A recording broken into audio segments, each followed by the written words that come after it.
Adam Taxin talking here with Daniel Greenfield, Sultan Kanish, whose work can be found at sultankanish.blogspot.com.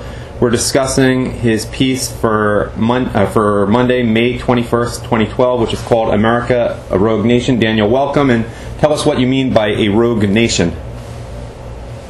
For the last 60, 70 years, the dominant idea has been that the way to peace and international stability is through an international order, that it's not so much what a nation does as a nation being out of step with the international consensus that's wrong. And we're the ones who, the United States, provided the money, the materials, the power, the influence to back this entire international order. But for the United States to survive the collapse of the international order and the global Islamization, it's going to have to become a rogue nation again.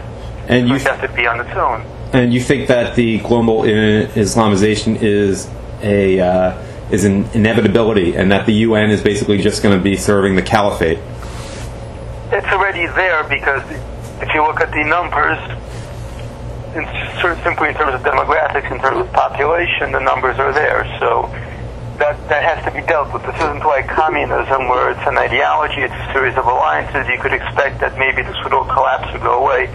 But even the communism managed to checkmate us pretty conclusively at the United Nations. Let me ask... but Islam isn't going away. Let me ask, where does China, which has an increasing share of the world's amount of power, where does that fit in with the caliphate? Isn't China somewhat wary of Islam at this point? It's somewhat wary, but if you recall, Russia made these alliances, and China needs oil. If it needs oil, that means it's going to have to deal with the Muslim world, and that means it's going to have to get on their good side. There aren't any two ways about it.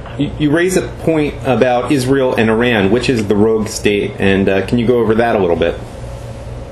It's the same old debate we were having back in the Iraq War days in 2003 and 2002, which is the rogue state. Instead of discussing that Saddam Hussein was a mass murderer, that he was a threat to other countries, we were discussing which is the rogue nation. Is it Iraq for defying UN resolutions, of the United States for threatening to defy UN resolutions? Now we've got the same thing going Israel and Iran, which is we're not discussing the nature of Iran. Instead, we're busy discussing which is the state that least complies with the mandates of the international community. Finally, can you give a little bit of a history lesson in terms of where American elites fit in here?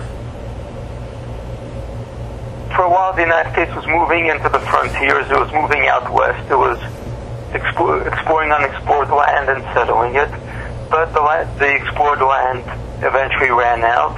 We began pushing back east. We merged back again with the European elite to create this transatlantic stability alliance, which is effectively these days NATO and the various organizations at the heart of the European-American alliance, the Pax Americana. And what we've really tried to do is create this kind of international stability, but all we've really done is kill the momentum. Daniel Greenfield, sultankanish.blogspot.com. Thanks for your time.